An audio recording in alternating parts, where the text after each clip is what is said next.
Any of you ever been irritated? Never. There's this word in our language called audacity. It's a great word, isn't it? Audacity. And typically, when we think of that word, we associate it with something negative, like how dare they? How dare they have the audacity to pull in line in front of me? Or how dare they have the audacity to say that they're more qualified? And so when we familiarize ourselves or acquaint ourselves with that word, it's typically in a negative connotation. And you know me, I love polarity. Did you know that the word audacity, too, also has the definition of boldness? It has the definition of brave, courageous, valiant, heroic. And so when you start to look at the polarity of that word, we all then, in some form or fashion, hopefully, are embracing a more audacious lifestyle. Not from the superimposing ourselves egoically on another, but superimposing and aligning ourselves with the true nature of who we are. And that, I believe, is divine audacity. That level of audacity comes from that infinite potentiality, that thing inside of us that will not be silenced. Because if it's a true nature, if it's who you are at your purest, at your core, you can't silence that.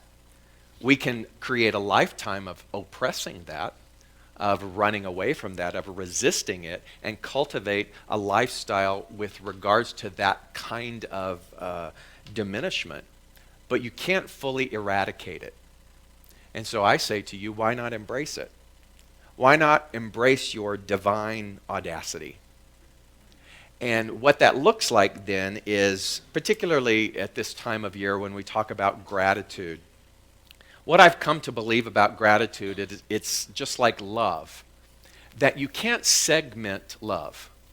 In other words, you can't be a loving person and love only a certain amount of people and not love other people.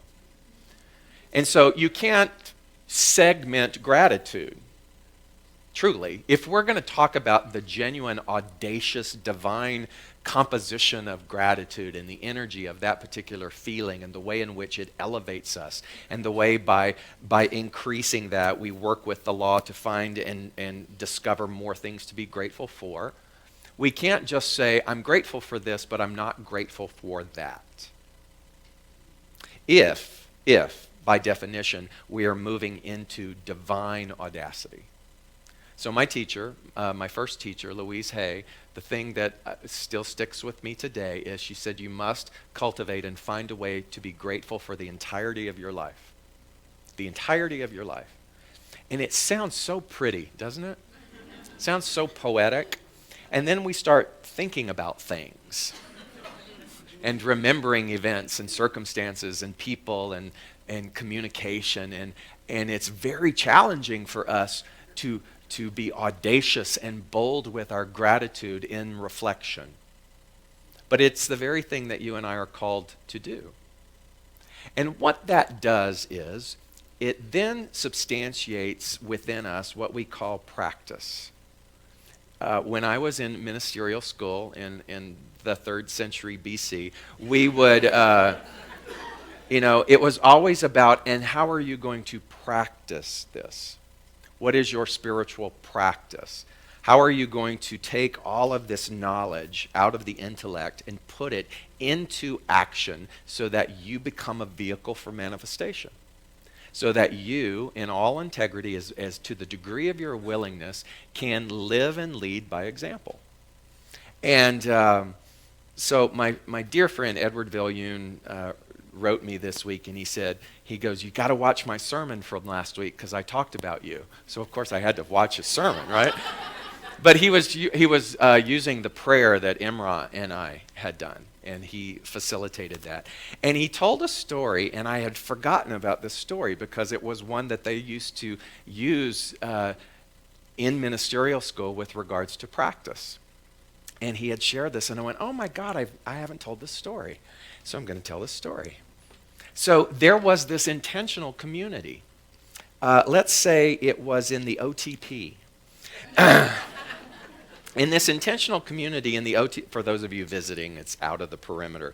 Let's say it's vegan, and there was a guru, and mindfulness practice. And so living in this intentional community with this guru, there was a lot of spiritual practice involved. There was mindful eating. There was mindful thought processes.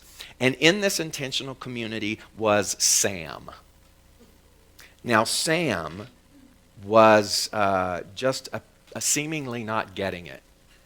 Because whenever there was a class, when the guru would be speaking, Sam's arm would be up all the time. And he would be asking questions constantly like this that seemed to have no relevance to what the guru was sharing. Any of you ever been in a class like that? That was Sam. It was vegan, right? So they practiced mindful eating, and everyone could swear they could smell bacon coming from Sam's room. They would practice meditation walks, heel, toe, heel, toe, heel, toe. And it seemed as though every time Sam was in the meditation walk, he was wearing house slippers. You know, the kind that shuffle, slap, slap, slap, slap, slap, slap. And it made everybody's meditation walk just completely obnoxious and irritating. And so one day, the guru had to go shopping outside of the land of OTP. So he went to the far distance of Buckhead. And while he was away, all of the people in the intentional community saw this as an opportunity. And so they got Sam and they surrounded him and they said, "You don't belong here." And Sam was agog, aghast, crestfallen, heartbroken. And he was like, "What do you mean?" And they just explained to him that you don't belong here. You're not getting it. You're not one of us. And you see, Sam thought that he actually was getting it, but they said it with such fervency and such conviction that he thought, well, they must be right. And so he went back to his room and put his bacon crisper fryer into his luggage and gathered all of his things. And he began to walk down the road from the intentional community down to where the bus station was. And simultaneously, the guru was coming back. And as he got out of his electric-powered car and his foot hit the ground, instantaneously he knew something was different. And he said, "Where's Sam?" He could feel the shift in the force. And everybody very proudly gathered around the guru and they said, "We took care of it for you." Because they felt like the guru wasn't doing his job. He wasn't doing what he was supposed to do. And so they took it upon themselves and they said, "We took care of it for you." And he said, "What do you mean?" He said, "We told Sam that he didn't fit in, that he didn't belong here. So we took care of it for you." And the guru's eyes opened really big and he said, "Where is he?" And they said he was down the road at the bus station. And the guru ran down the road as fast as he could. And he grabbed Sam's hand just as he was stepping onto the bus. And he pulled him back down and he said, "You can't leave." And Sam said, "Well, why? I thought I didn't fit in." And he goes, "No, you are our practice. Without you, we would not get to practice. We would not become peace-filled people. We would not be mindful. You are needed here more than anyone else." And I thought about that story and I thought, wow, who is your Sam? You know, and we say ashram, but in the South you can say ashram. So who is your Sam in the ashram? In your collective ashram, who is your Sam? And I believe that we have multiple Sams. And see, divine audacity with regards to gratitude is our willingness to look at the Sams and to see them for the opportunity that they are. Because if it always was just too convenient and everybody operated at the same, where would our practice be? Years ago, we used to joke, too, in ministerial school that, for all of the irritants that you collect in your congregations, we don't have those here, but when you have them, that there's a special kind of treatment that you could do, and it was called treating them to Cincinnati, meaning that you could treat their highest and best somewhere else. Now, I never lived in Cincinnati, but it seems unfair to that particular city. However, we used to joke, and everybody used to go, oh, okay, let me write that down. How do I learn how to do that? Rather than realizing that those things are gifts. And so this is a universal lesson for you and I, to realize that gratitude is not intended to be segmented. That as we look historically on what got us here,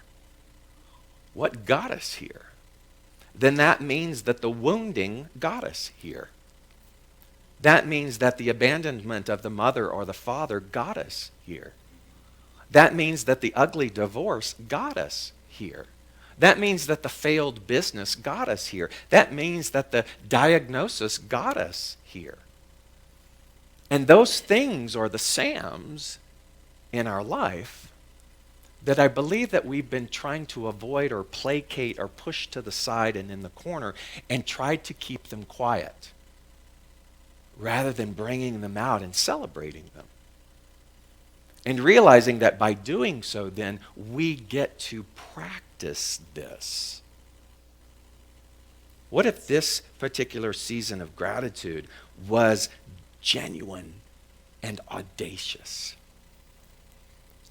See, I think it's necessary for you and I. The more that we show up, the more that we expose our mind and our heart to this teaching, that we cannot help but walk this gangplank of decision. You see the visual, right? The gangplank. And then what happens when you're walking the gangplank? Where are you going to get to eventually? At the end. And what is the end? The end says, all right, you either jump and embrace your audacity, or you can retreat and go back to what's familiar. And by jumping and embracing our audacity, then it's requiring for us to push through the pain, to push through the conformity, to push through those things that have been seemingly convenient. I didn't sleep well Friday. In fact, I didn't sleep at all Friday night, which is unusual. And I was that TV show, The Walking Dead, on Saturday morning. And I had an appointment at the gym with a trainer. And you should have felt the nausea in my gut as I was driving to the gym on Saturday morning, not having slept. And we were doing something called head crunchers, which is where I had to take the barbell with all this weight and I had to bring it down to my forehead, and he was having to spot me. And I was whining. I was like, couldn't we call it head kisses?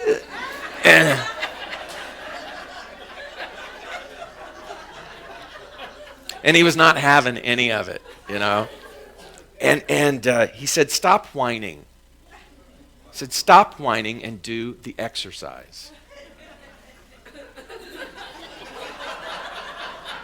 He's a big guy, so I'm not going to argue with him.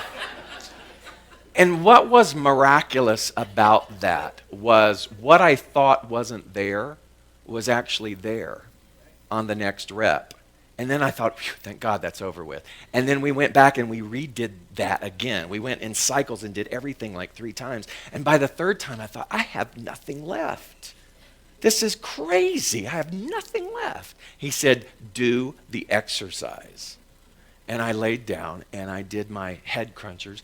And the 3rd time, I don't know where it came from, but 3rd time was better than time number 2 and time number 1. And I laugh because that's typically, and I include myself in this, that's typically the response towards something that's uncomfortable. I can't do that. It's inconvenient. How do you expect me to express gratitude for something like that? Oh, I can do it over here Because it's a head kiss. But this head cruncher thing, I don't know. And so to be audacious in our divinity means that you and I really get to look at where we are stopping and where we are settling and where we are identifying with something that's not divine. It isn't divine. If I'm aligning myself with whining and I can't and they did this to me, that's not your divinity. That's your Sam. And so what do we do? How do we make this different? How do we really enter into this Thanksgiving? I mean, we say this every year, but how do you enter into this particular Thanksgiving, 2015, with an audacious intention to find gratitude for every single thing that got you here? Wouldn't it be great around your collective tables, wherever you might find yourself, that instead of going around and telling what you're grateful for, tell them what you're irritated about? Wouldn't that be fun? And then go around again and talk about how that's a gift and how that gift has transformed you and brought you to where you are today. I am ceaselessly proud of the people who take class and show up. I've been doing this revisioning class on Tuesdays, Tuesday mornings and Tuesday night. And, with close to 80 people showing up, they're showing me their audaciousness because what I'm requiring of them is to let go of their wound. It's a requirement for the class to revision something from your past that you have labeled as a burden or a wound or a blockage, and to revision it to find the gratitude in that. So that present day energy you is showing up fully and present to work in alignment with the law, to see and to take responsibility for your mission, my mission in being in this world. And the step number one towards the revisioning class was, are you willing? You must be willing to find the value in that incident. And for some people that was easy, but for some people that was the head crunch. I can't do this. I don't want to do this. Particularly if it involved physical abuse. Particularly if it was something so traumatic for them that they had never even engaged in the idea of thinking that there was value in that. And that particular circumstance birthed something from inside of them that created a resiliency. But they had been too focused on just trying to get rid of the Sam. And so we're looking at this wholeheartedly. And the next part then was, you can't change the actions or the free will of another individual involved in the event.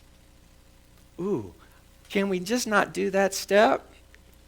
That was the one that really got a lot of people too, because it would be easy if I could go back in time and make someone say something that they didn't say. But that's not what the revisioning exercise is about. It's about changing my response to that particular thing. And so just one incident that just was such they're all examples of genius, and this one just really popped out because I hadn't thought of this. And the woman said, when I was 10, my mother and my relationship changed because suddenly I became her confidant about everything that was wrong with my father. Instead of just being the daughter, the 10-year-old daughter, now I was the person that had to listen to what he was doing to her. Now I had to listen to how there wasn't enough money. Now I had to listen to the struggles and her upset and her fears. I became her best friend rather than being her 10-year-old daughter when I needed to be her 10-year-old daughter. And she goes, for the first time, I developed worry. I thought, oh, this is what life must look like. This is what adulthood must be. I must cultivate this perpetual sense of paralyzing worry. And she said, I tried to go back and I tried to revision and I tried to have a different response, and it wasn't coming to me. The third part was they had to commit and to to that memory and refine it and refine it and refine it until they get to a place of resolve. And she said, I couldn't do it. But just like the gym, she kept going back because I said, commit to it. And then the most genius thing happened. She said, I, as a 10-year-old girl, could not figure out a response in order to, I couldn't, go and embrace my mom. It just didn't feel right. I couldn't talk to myself and pacify the worry. She goes, but what I could do, because she said, David, you said, I can't change the free will of another individual. So what did I do? I time traveled as adult me, and I went back and I knocked on the door and I said to the 10-year-old girl, hey, let's go out for ice cream. Let's go talk. Let's have a chat. And I sat down with her and I gave her her childhood back. And I said, let me take care of it. You just go and play and do whatever it is that brings you fun and brings you joy. She goes, did I do that right? I didn't interfere with somebody else's free will. You said there was no such thing as time, so I thought I could go back as the adult me and I could just comfort her. And I went, oh my God, you should teach this class. That's genius. That to me is audaciousness. Rather than just giving up on what someone is asking you to do in terms of your spiritual growth, rather than just giving up on something that is an irritant to you when you're not realizing that that is right there in flesh and blood technicolor your practice. And so my message to you today is, in this Thanksgiving, is to write down your irritants. What? Instead of writing down what you're grateful for, I want you to write down the things that just chap your butt. Things that get up your craw, as they say here in the South. But don't leave it at that. Don't leave it at that. That's just a part of one level of the boldness of gratitude. And then look at that thing, and just like there is polarity with everything, I want you to go, wow, this thing cultivated or birthed this in me. It's like a deliberate hindsight exercise. Going back and saying, if it had not been for this, I wouldn't have met this person. I wouldn't have had this experience, and I wouldn't be where I am here today. So I don't want to not have had the divorce. I do not want to not have had that medical challenge, because those things brought to me gifts that I have taken for granted, that I have forgotten about. That is divine audacity. And that is what you and I are called to do. I was reading some Carl Jung. And if you don't know Carl Jung, he was a Swiss psychologist. He was actually considered to be one of the first to really take the topic and the field of psychology and unequivocally say that it was ensconced with spirituality, that inherently the person was a spiritual being. And when he was in his early 80s, someone sat down with him and they tried to write his life story. It doesn't really read like an autobiography. It's more of a composition of his psychological beliefs. But in his 80s, he said this: as a rule, the individual is so unconscious that he altogether fails to see his own potentials for decision. I would agree with that when I'm talking about mass consciousness, when I'm talking about the unawakened, when I'm talking about the density of our human experience. As a rule, the individual is so unconscious that he altogether fails to see his potentials for decision. Decision. You see, for you to decide to be grateful when everybody else is not being grateful. For you to decide to love the Sams of your world when everybody else is complaining about them. For you to decide, you get where I'm going with that. That's audacity. He says, instead, we are constantly and anxiously looking around for external rules and regulations which can guide us in our perplexity. It's like, you give me the answer. You tell me what to do. rather than going inward and cultivating that sense of groundedness ourselves. Aside from general human inadequacy, a good deal of the blame for this rests with education, which promulgates the old generalizations and says nothing about the secrets of private experience. Well, he ain't talking about SLCA classes, that's for sure. But you see, that's conscious education. For you to put yourself in the atmosphere of some conscious instruction lifts you out of what? Race ideology, base conversation. And if you and I, when we are in that environment, force ourselves to listen and to do the work, we do begin to experience that breakthrough of, I didn't know I was capable of doing this. I didn't know I could feel this way. I didn't know that such a sense of relief actually was there. That's why education and teaching is such a fundamental part of who and what we are. Because this is dessert.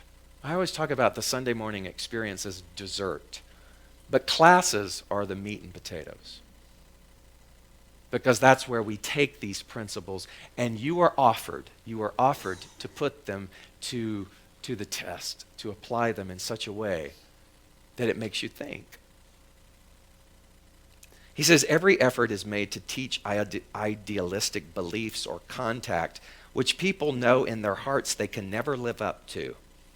And such ideals are preached by officials who know that they themselves have never lived up to these high standards and never will. I think he was dying a bitter old man here.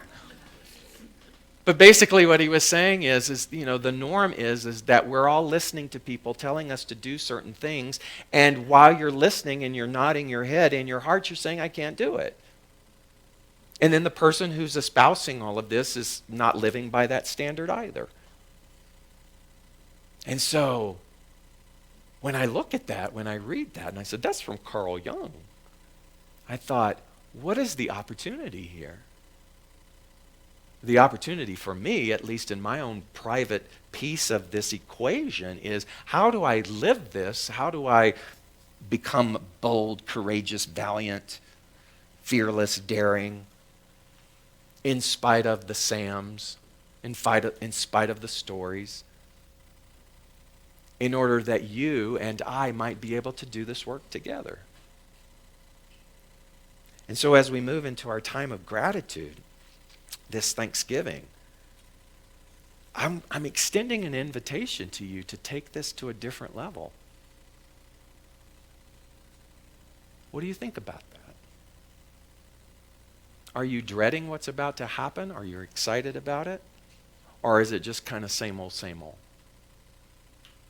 But what I know is that the decision, the choice that Carl Jung was saying, rests within our own abilities to see and to practice at every single moment. So whatever table that you sit at, whoever you are across from, know that there are people in this room who won't be sitting at a table with anybody across from. Know that there are people who hate this time of year equally to those of you who love and adore this time of year. And hear me when I say it isn't about this time of year. And it isn't even about the holiday. It's about the memory and associations with the wound that we have yet been able to exercise ourselves out of and revision in order to be divine in our audacity for life. That is my invitation to you this holiday season. Don't take it for granted. And so it is.